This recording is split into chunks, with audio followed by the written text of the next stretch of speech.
Welcome to Scott Cooks. Tonight we're going to be doing an Angus beef sirloin steak in the Ninja Foodi on the GrillGrate Sear and Sizzle. This is going to be great. Stay tuned.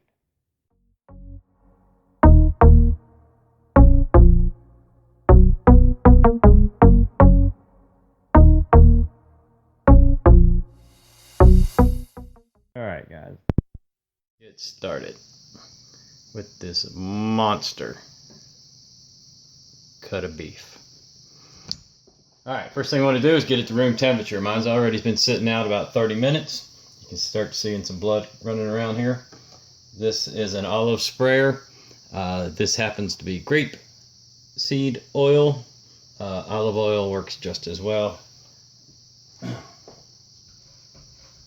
I've been using grapeseed oil for a while now. I really like it. So you want to just give it a good spray. Hit it with your favorite seasoning. I'm going to hit mine with this, of course, but also just a nice coat of kosher salt would do just as well. I do that often too, just kosher salt. All right, you're going to have to get your hands dirty, so make sure you're all good and cleaned up before you start this process. Rub that in. See how big that is? I'm going to trim a little of this fat off before she goes in. And use your clean hand. Give her a good spray. And coat the other side.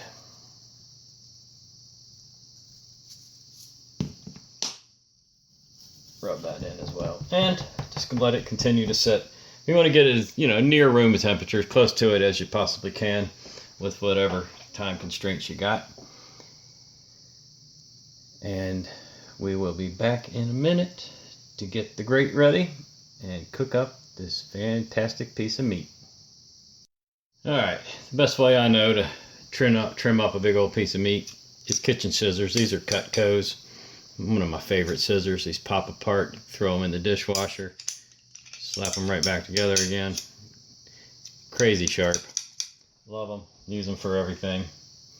And they make quick work out of something like trimming some fat off of meat. Just like that.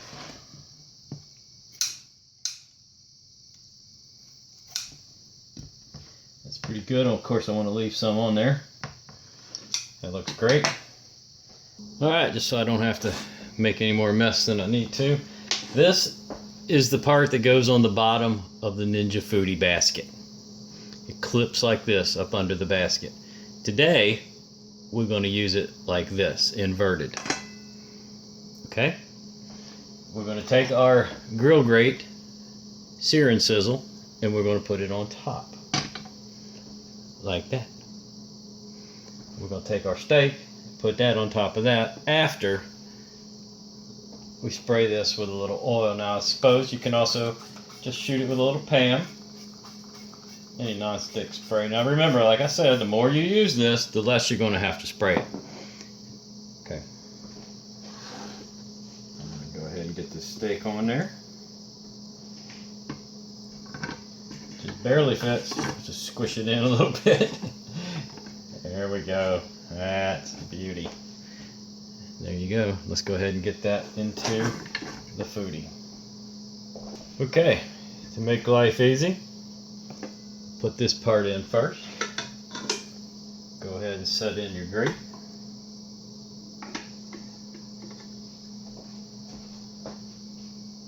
So that it looks like that.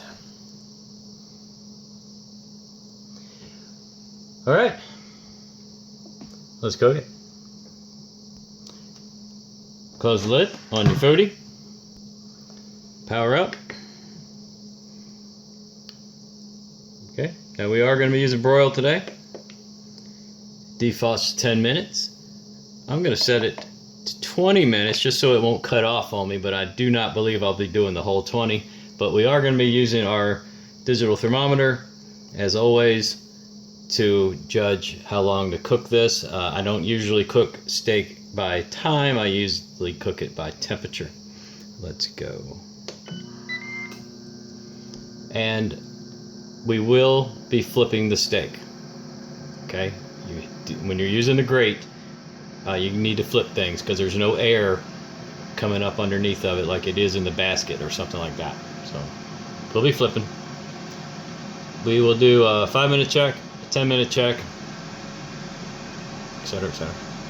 Now I know there's a little bit of controversy about the temperatures for different meats. I go off of the card that came with my thermometer. This is made by the Food Network. It's pretty close to whatever I can find on the internet. So for example, we're doing beef tonight right here, and we're going to go for medium. So I'm looking for 160. And I know some people might say, oh, well, that's not medium. Well, it is according to my card and according to this. And I've been using this for, I don't know, maybe 2 years now. And I'm really satisfied with the temperatures and that they match up to the medium rare, stuff like that. So I'm happy with it. You know, if you have different results, might be because you're using a different thermometer. I don't know. Also, to follow up on that whole thermometer thing, you do need to, if you're going to let it set and tint it with aluminum foil, which is what you should do, you can subtract 5 degrees from whatever you're doing, because it will continue to cook while it's sitting out. So, for example, I want 160.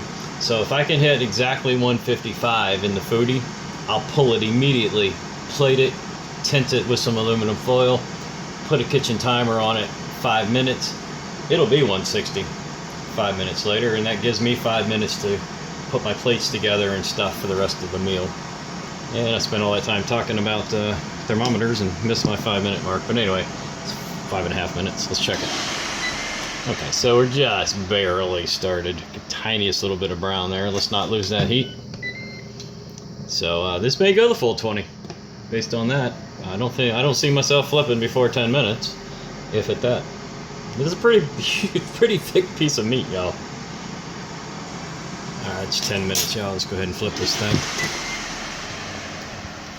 See if we can get you a view. Now, this is a really big piece of meat, so I'm going in with tongs and a fork.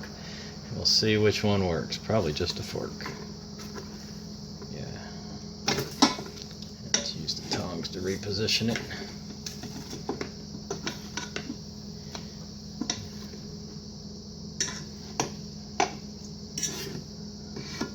Looks good. Let's get her going. Okay, based on what I'm seeing, I do not need to check that temperature yet.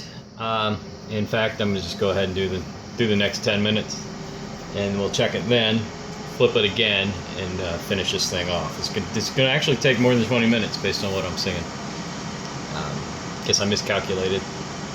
It's a really big piece of meat. All right, another 5 minutes has passed. We're 15 minutes in total. Oh, we're looking good up top here. Look at that. It's a nice browning, sizzling away. We're gonna go another 5. We'll flip it, check the temperature, and see what we got to do to finish it. All right, guys, we got about 2 minutes and 30 seconds, and we're getting nice and brown up top. I'm gonna flip it now.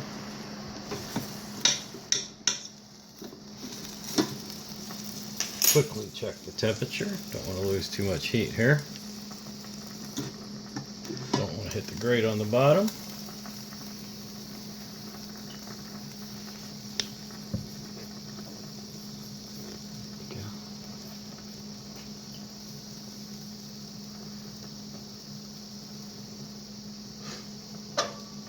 Remember, I'm looking for 155. Oh man, I am so close. Okay, what I'm going to do, close the lid, hit the broiler. I just want to get a char on the top. I've got 2 minutes and 30 seconds on the timer. I'm going to add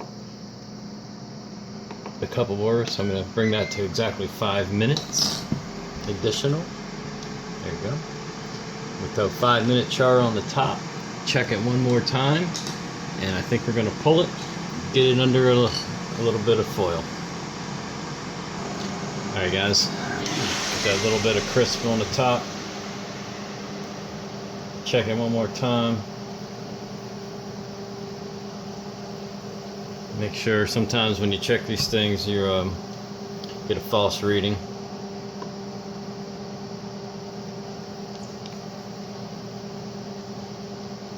Okay, that's definitely going to get me medium, and here's my final test. When I pull it out, I like to press right near the hole, and as you can see, juices are clear, no blood running.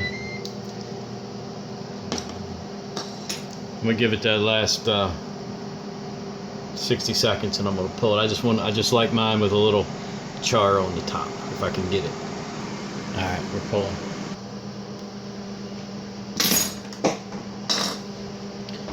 Well, is that pretty spectacular or what? I'd say so. Temp, just going to put a little crease. Let a little steam escape. Bring it down. That's it, guys. Finish up the rest of my meal. We're having peas, and I've got some mashed sweet potatoes with mashed carrots and brown sugar. Kind of a combination thing. Gonna go with it. Alright, y'all, let's go ahead and cut ourselves a nice piece of meat here.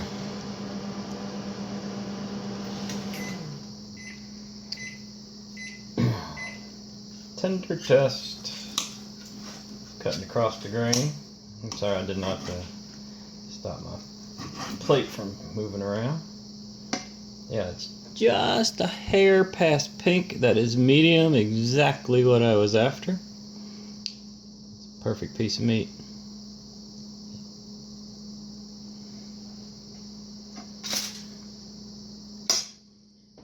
If you like this video, please subscribe to the channel. Leave me some comments. Click the like button for me. Also, remember to click the bell for notifications.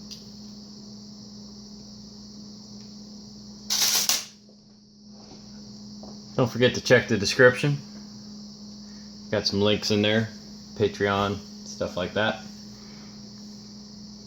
I want to thank everybody for watching. Hope you enjoyed it. See you next time.